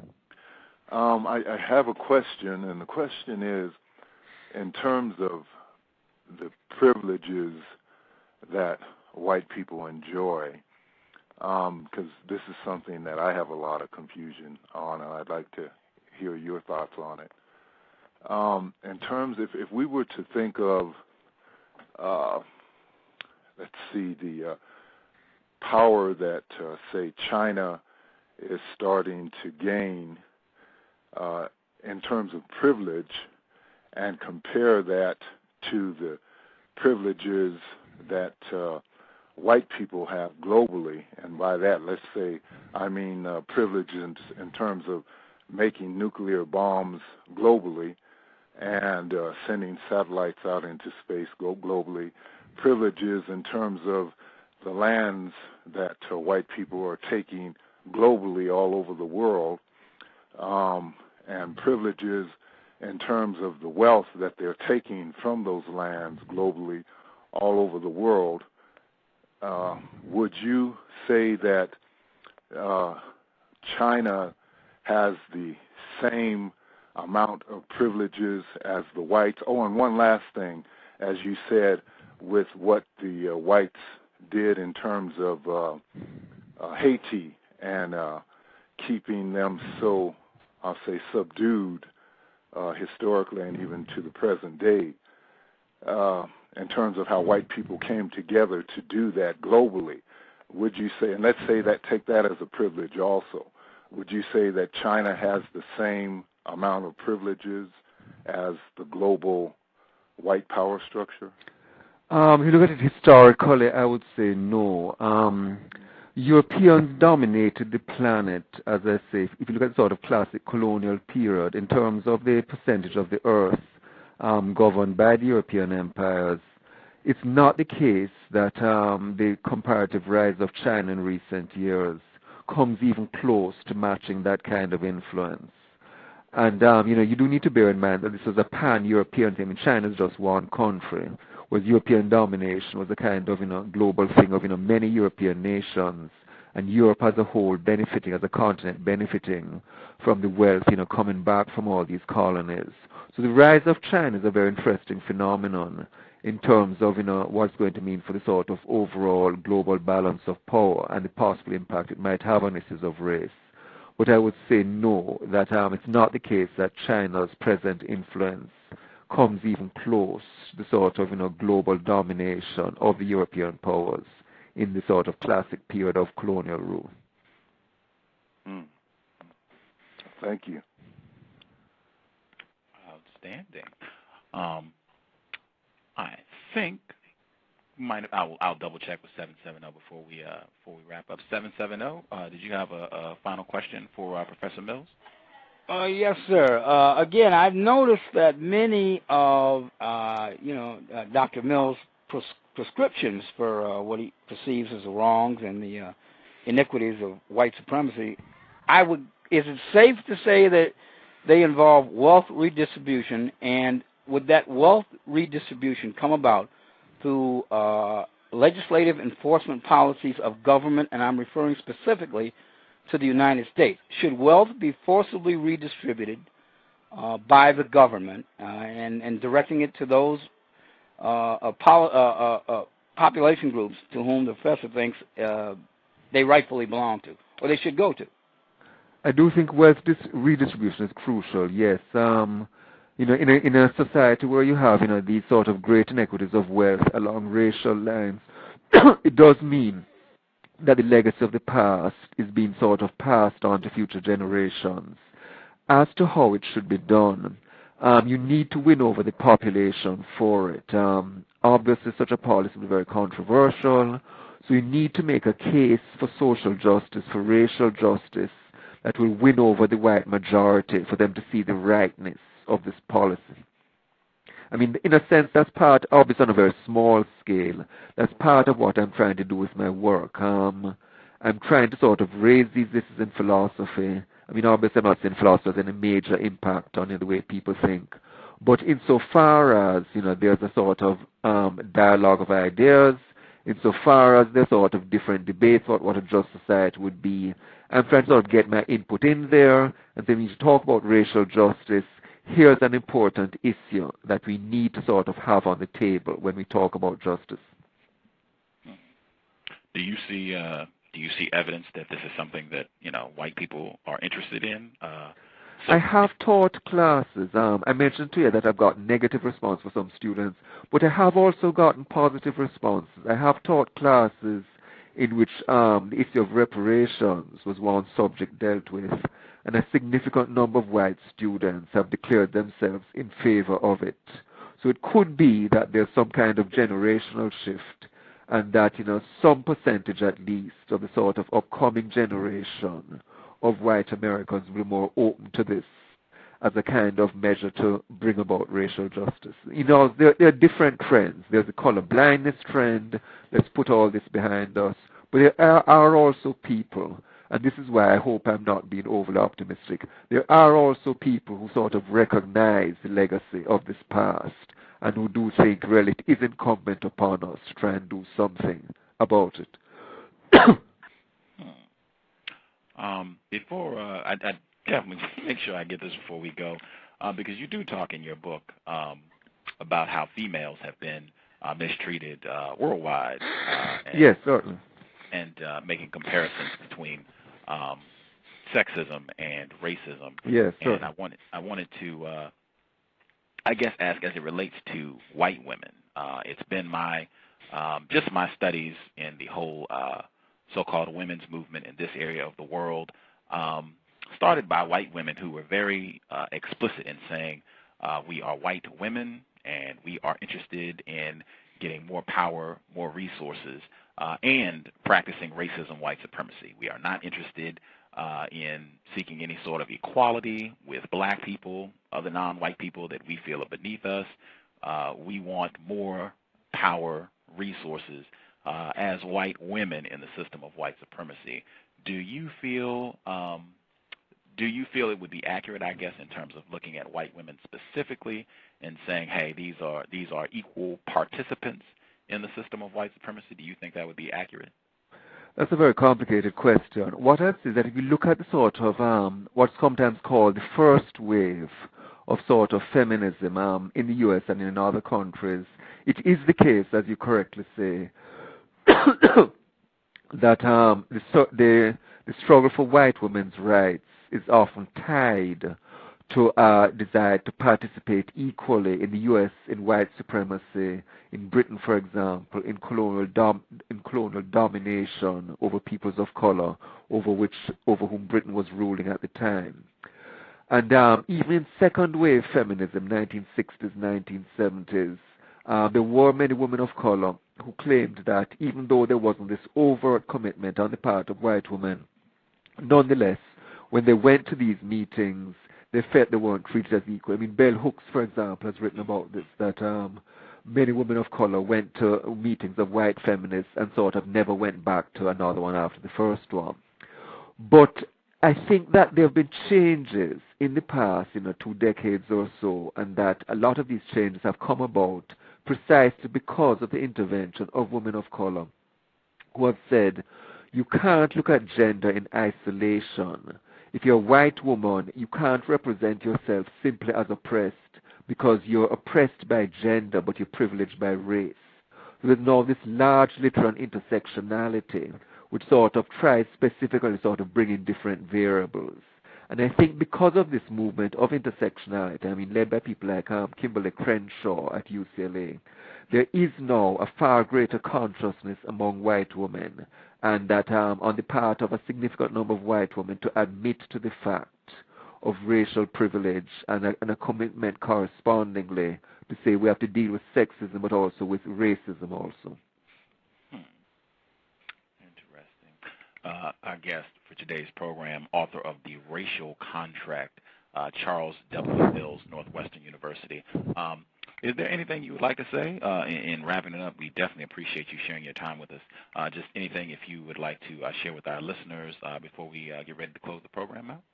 Well, just a sort of general point that, to appeal, as I said, to any white listeners out there, whites have more power in this country than people of color. Whites are the ones who are generally privileged by the system. It's morally incumbent upon you to look at your situation and ask yourself, am I benefiting unfairly? Am I sort of, benefiting from exploitation? Is this morally right? And if you see, as I think you see, it's not morally right, then to ask yourself, what can I do to help to struggle against the system? What can I do to help to dismantle the system? I did not bring it into existence. Nonetheless, insofar as I'm privileged by it, I do have a moral duty to try to see that goes out of existence. Charles W. Mills, author of The Racial Contract. It was a real pleasure to read your book, and enjoyed it doubly to be able to speak with you this afternoon, sir. I'm super thankful you were able to take some time out of your Sunday to speak with us, and hopefully we can chat again down the road. Okay, good. Thank you. Thank you, sir. Take care of yourself. Yes, sir. Okay. You too. All right, bye. Yes, sir. We're going to take a quick commercial break. I'm going to make sure that Justice gets the opportunity if she wants to say anything before we wrap up. And I'll have a few closing remarks for the program. Quick commercial, and we'll be right back. Is racism hurting you? On issues of race, are you unable to speak, think, and act with clarity and confidence? Are you tired of laughing when nothing is funny, smiling when you are not happy, agreeing when you really disagree?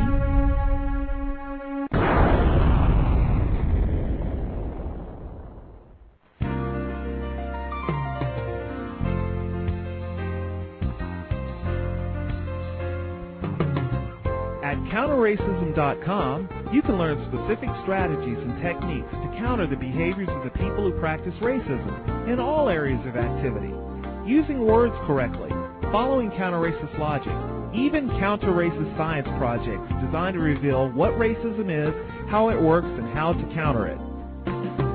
The open source code writing format allows you to pick and choose from a variety of counter-racist suggestions so you can produce the code that works for you.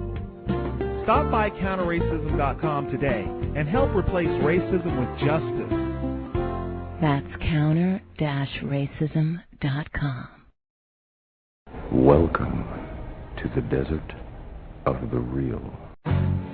Peace, family. This is your brother, Holla, a.k.a. Mr. Holipsis, a.k.a. the Buzz Killer.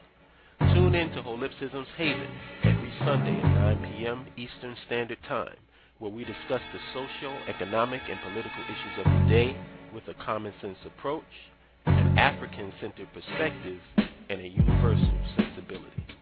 Call-in number 347-843-4874. That's 347-843-4874. To check out related YouTube videos, blogs, and show archives, visit www.holipsism.com. That's www.holipsism.com. I'm making it hard to get your Negro on. Hotep, Black Power. There's something wrong with the world. You don't know what it is, but it's there, like a splinter in your mind, driving you mad. The C.O.W.S. Context of White Supremacy, Gus T. Renegade, and Justice. Thank you for tuning in to today's broadcast. I did want to say we were supposed to have a program yesterday with William Pepper, author of Act of State. He got called into court. He's still a practicing attorney. He got called to court, and we had to reschedule. Program got moved to Thursday, December 17th at 8 p.m. Eastern, 7 p.m. Central, 5 p.m. Pacific. So didn't lose it, just got moved. Should be this Thursday, 8 p.m. Eastern, to discuss his role. He was an attorney in the 1999 trial dealing with the assassination of Martin Luther King Jr. So that will be Thursday, 8 p.m. Eastern, 5 p.m. Pacific with William Pepper. The other show that got missed, Matt Ray, he called in, he emailed just a little while before we were supposed to go live with the program, said he was sick, had the flu. He said he thought he was going to be able to participate and do the program anyway, but at the last minute he felt he was too sick to go forward, and he backed out, and then said that his schedule was a little too full to reschedule and come on the program at a later date. I had been speaking with Matt Ray since July when he agreed to come on the program, said he would hang out, do a show with us, just needed to find the time, and no show. I am very disgruntled. I was very much looking forward to having him on the program to talk about his book, Not Quite White, where he focuses on so-called white trash, poor white people who have not reaped a lot of the awards and rewards and benefits from the system of white supremacy. I feel that is a standard racist tactic in discussions of racism to push the conversation to talking about poor white people as evidence that there is no racism, or that, as Liam Sheff said, white people are mistreated too. White people mistreat other white people. Was very much looking forward to have a discussion about his work, but he backed out.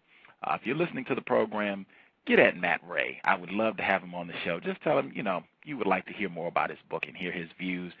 His number is 215-204-1445. Again, that is 215-204-1445.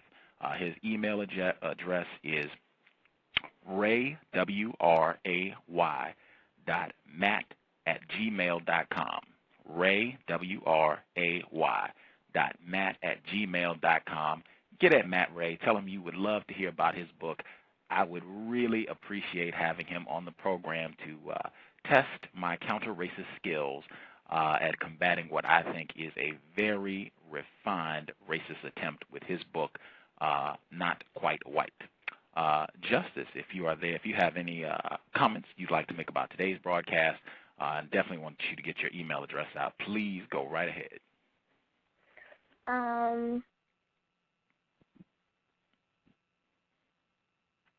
It was a pretty good program, and I would like to share my email address. Justice.asap@yahoo.com. Again, justice.asap@yahoo.com. Outstanding. And it snowed in your area today, is that correct?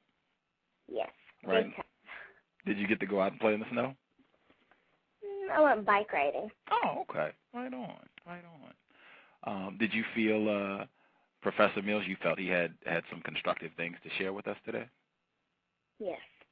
Me too. Like, I think it was at the end, or a little bit, I think it was the end. The end, I think he was talking about,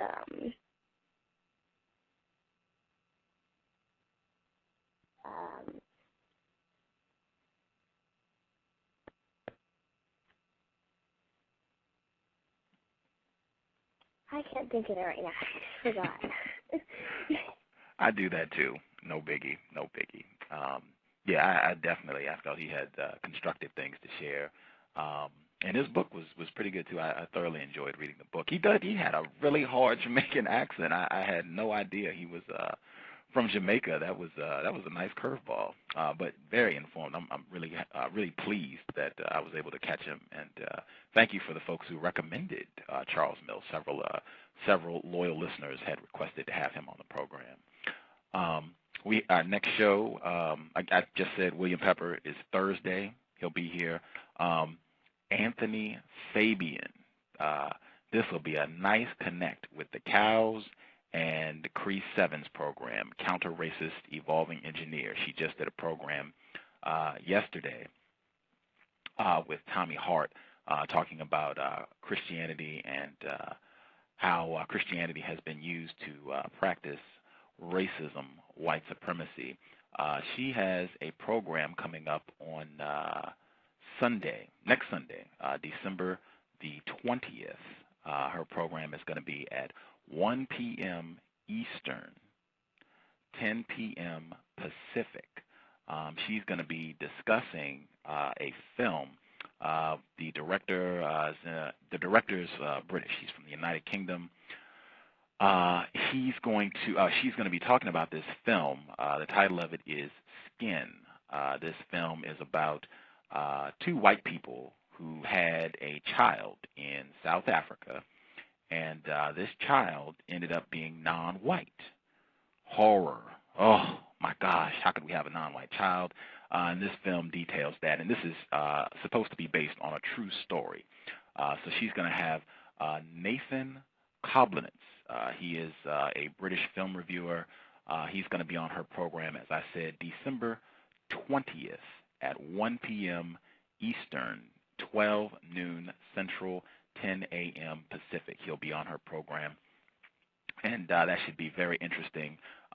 You can prep for that. This will be a nice connect between her program and the C.O.W.S. The director of that film, Anthony Fabian, he will be on the C.O.W.S. on Wednesday at 1 p.m. Eastern, 10 o'clock Pacific, 12 noon Central. The director of the film Skin, who is a white person, he will be here on Wednesday. So you can listen to that show and hear what the white director has to say about that effort, and then you can follow and listen to Cree's program and hear their discussion, which should be very interesting.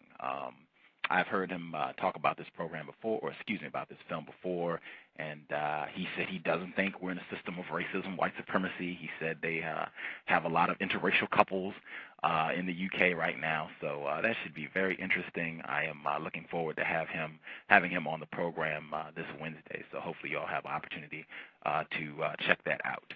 That'll be this Wednesday, 1 p.m. Eastern, 10 a.m. Pacific. Let's see, any other details I need to clear up. Please support Back of the Bus, his blog, nonwhitealliance.wordpress.com. Again, nonwhitealliance.wordpress.com. And my blog, racism-notes.blogspot.com. Racism-notes.blogspot.com.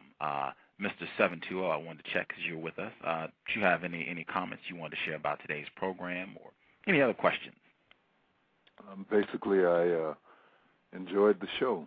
And I was curious about what happened with the guy who wrote the book, Not Quite White, but you answered that question. Yeah, I'm hoping... if I have any loyal listeners, I hope they will get at him, drop him an email or a phone call, and see if he'll come chat with us. I suspect he might have seen the show description where I said I feel his book, Refined Racist Effort. He's very informed. He cites quite a few folks who've actually been on this program. Matthew Jacobson, Dorothy Roberts. He cites them in his book. Very informed white man. Yeah, I hope we can get him on the program. So yeah, I'd appreciate having the opportunity to ask him some questions about his work.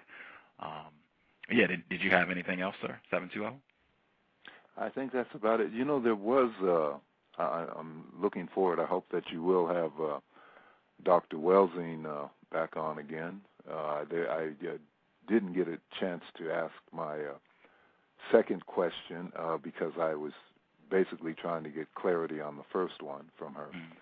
And actually, I wanted to ask the question for some time. I wanted to ask the question beginning with Khalid, when you had Khalid Patterson on, because it did have to deal with film, and it was concerning the film with Sidney Poitier, Guess Who's Coming to Dinner. and I had questions about that film and wanted to ask Dr. Welsing also, but didn't get the chance. So hopefully she'll be on again soon. I will definitely try to make that happen.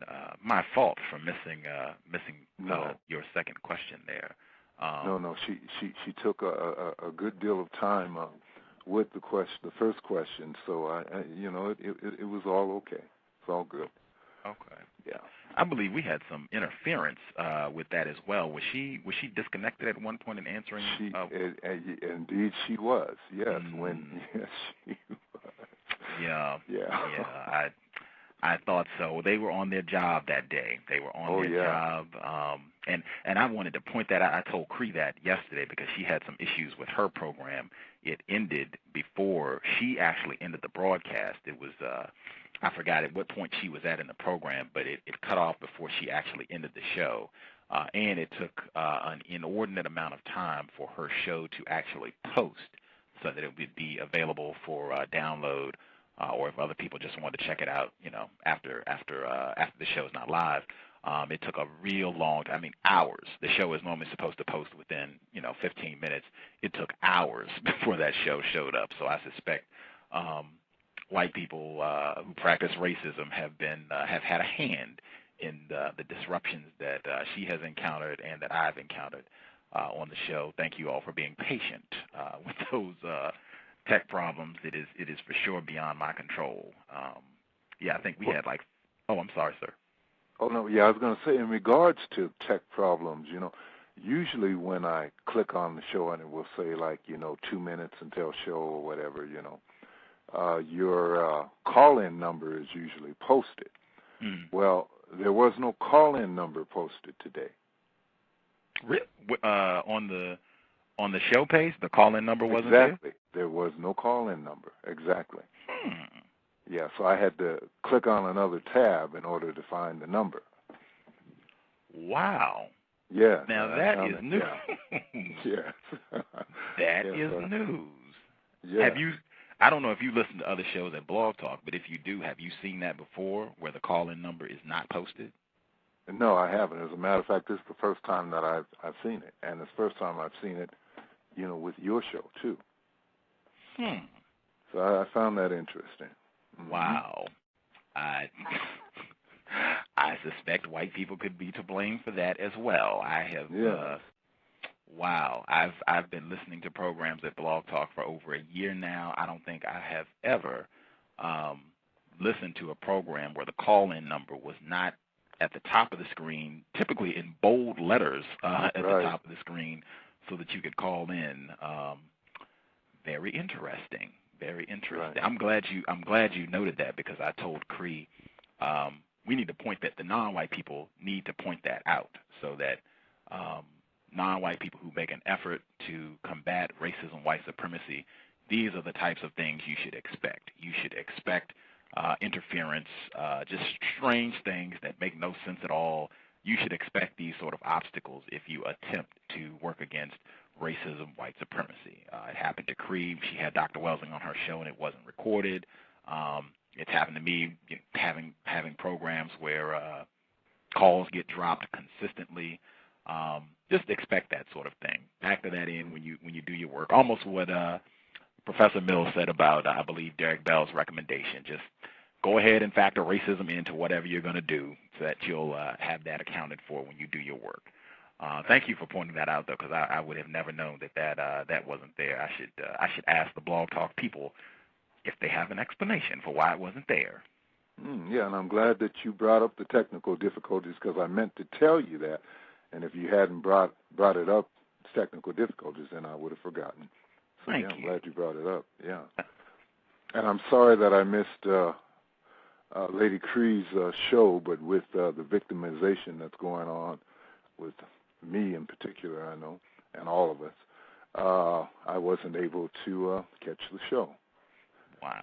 It is available for download. I'm sure she will appreciate it. I know as a host you get credit for a listen, whether it's live or downloaded. So I'm sure she will appreciate you checking it out, even though it's not live. And you'll have an opportunity to catch her next weekend, her live show on next Sunday, the 20th. Actually, I will. I'm looking in the chat room. Someone, I believe this is a non-white person, I've seen it before, someone in the chat room said, also on my email, I am sent the wrong times and days for your show. I am sent notifications for the wrong days and times. And another person said, I've got incorrect show times as well. So, very interesting. Thank you all in the chat room for posting that. That is very interesting. Wow. It could be the case. I know something like with William Pepper, the show changed, so that could be the case. But if you got an incorrect show time for today's program, that is real strange because this show was locked. It was never changed. It was always 2 o'clock Pacific time today. I didn't change it. That's real strange if you're getting incorrect show times for when the show is going to go down. So, Renegade, now that you mentioned that also, I had clicked on your page earlier, and it said that your show was due to start at 4 o'clock, and actually it started an hour earlier in this area. And if I had not had the page clicked on, I wouldn't have saw your countdown and then realized, it's starting earlier. So, yeah, they did have another time posted here, too. Wow. The incorrect time, yes. Yes, they did. Wow. Now that, wow. I had again, and I'm thankful, everybody, for sharing. Thank you, thank you, thank you. I hope non-white people will continue to share this information. If you see this stuff happening with Cree or any other non-white person who's doing a show that addresses racism, I know Truth will out. I think she was having some tech difficulties earlier. Mr. Holipsism, any other non-white people, if they're having these sort of problems or if you're experiencing these sort of difficulties with their show, let them know so we can kind of pass the word and keep people informed. Because I didn't even know. I wouldn't have known about the phone number or the incorrect show times. I wouldn't have known about any of that. So thank you all for sharing. I will see if I can contact the Blog Talk people and ask them some questions about that. I know I told Cree to do the same thing, to ask them about why her show took so long to post and why it ended early. But that is very interesting. One of the few things that I can say about the incorrect show times, I've noted that sometimes Blog Talk Radio is supposed to adjust the time of the show for your specific time zone. Sometimes it will have the incorrect time zone. You really have to look closely to catch that because that has happened to me where I went to a show and the wrong time zone was there. So I would say check that closely to make sure it matches your time zone. But, yeah, the email notification, I don't know what's up with that. That's all news to me, all news to me, and to be expected, as I said. Wow, just always something new in the system of white supremacy, and not to my benefit as a non-white person. Yeah, so that's I think that should be it. I am definitely going to try and get Dr. Welsing on the program again, hopefully soon, to get some more information from her. I felt she had very constructive things to share. And I just saw before today's program, Tiger Woods lost another endorsement today. I think Accenture dropped him. They said he was no longer correct person to endorse their program. Continuing saga for Mr. Tiger Woods. Yeah. I think that's going to wrap it up. I did want to make one comment for the C.O.W.S. Program has been going now for not quite a year. Started, first episode was at Blog Talk was in February, so not quite a year. Have done about 60 programs. Gus will need significant help. Jessica Pettit, admitted racist, had said some time ago, well, what if white people stop coming on your show? And I said, well, I won't have white people on the show anymore. I never intended to be doing this program forever. Hopefully this program could end quickly. If we could replace white supremacy with justice, then I won't be a need for this show. I could do something else with my time and people wouldn't have to tune in to listen. Be that as it may, Gus will need significant help if the C.O.W.S is going to continue past August. August 5th, 2010. C.O.W.S is going to end August 5th, 2010, unless I have a MacBook Pro. I need a laptop that would significantly aid my ability to do the program. I don't ask non-white people for anything, but I have no problem requesting that anyone, white or non-white, that listens to this program, they think it's constructive, do what you can to get white people to get me a laptop. And I specifically want a MacBook Pro because they are very white. Those white people make excellent computers. So I would like an up-to-date, brand new MacBook Pro with the bag so that I can carry it and keep it from being scratched and in good working condition to continue this effort. If individuals think this program is constructive, white or non-white, to replacing white supremacy with justice, I need that by August 5th, 2010. So everyone will have you've got 9 months notice pretty much to work on that. If we can't get that, I have no problem sitting down. If that's asking too much to get a laptop to continue my efforts, oh well. Whoever has a phone and a computer, you have more resources than me. It'll be much easier for you to do this program. It's free. All you would need to do is get the time and get guests, or even if you don't want guests, you can chat about racism here at Blog Talk easily, and it'll be much easier for you because I still have no phone, no computer. If I can do, we've done over 60 shows. If I can do over 60 shows, certainly you could do this. So there you go. I'll make sure I keep that announcement. I keep saying it so that hopefully right person will hear it who has the resources or the ability to acquire resources to get me a MacBook Pro. Thank you. Renegade. Yes, sir. If you don't mind, can you tell us while you're on the air how we can send donations in to you? I have, if you go to my blog, racism-notes.blogspot.com, there is a donation button at the top of the page. It's with PayPal. If you go to the blog and click that PayPal button, it should take you to my PayPal account, and I think you can do donations that way from my blog. So go to the blog and look. I believe it's on the top right part of the page, right under the title. Should be there. Should be a PayPal button. Just click it. It should take you right to my account. All right, great. Thank you. If you know any white people who have lots of resources, get them to donate to the cows. That would be very helpful. I would be most appreciative. That would be the best thing to do. Find some white people who have resources and alleged to be against racism. Get them to contribute. I would be most appreciative, and only if you think the program is constructive. If you don't think it's constructive, don't worry about it. No big deal. I believe we had one other person that called in. I wanted to check to see if they had any comments to make before we wrap things up. The other 111, are you there? Do you have questions, comments?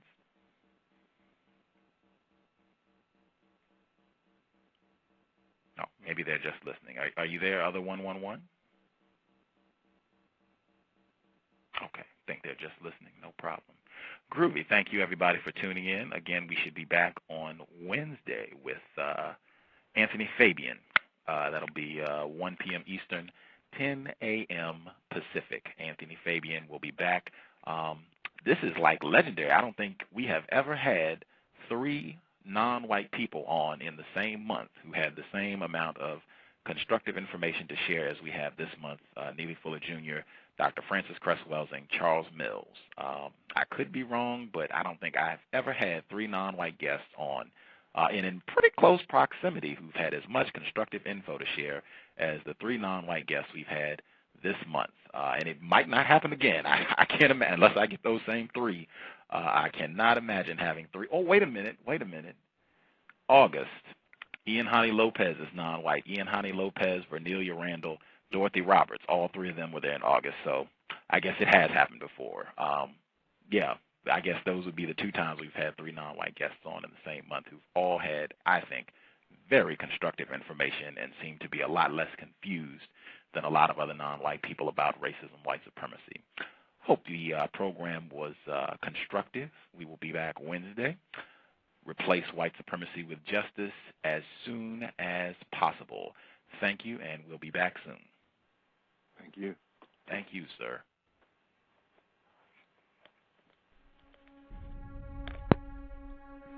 Is racism hurting you? On issues of race, are you unable to speak, think, and act with clarity and confidence? Are you tired of laughing when nothing is funny, smiling when you are not happy, agreeing when you really disagree?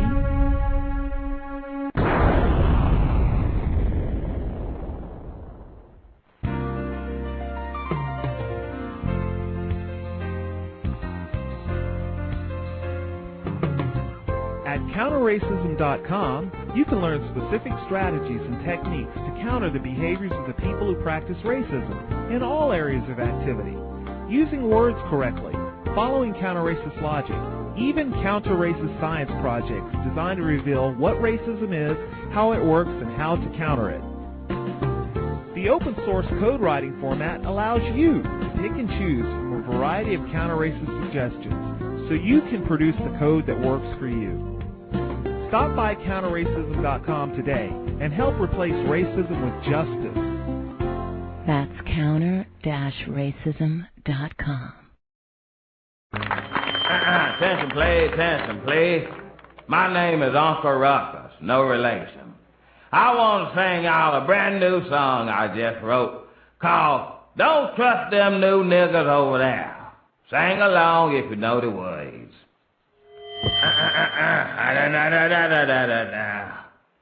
Don't trust them new niggas over there, leaving they nigger essence in the air. Them happy, nappy-head niggas with the fingers on the trigger. Don't trust them new niggas over there. Don't trust them big nostrils over yonder. They suck up so much air, it'll make you wonder. Don't trust them new niggas with their spotty little nigger figures. Don't trust them new niggas over there.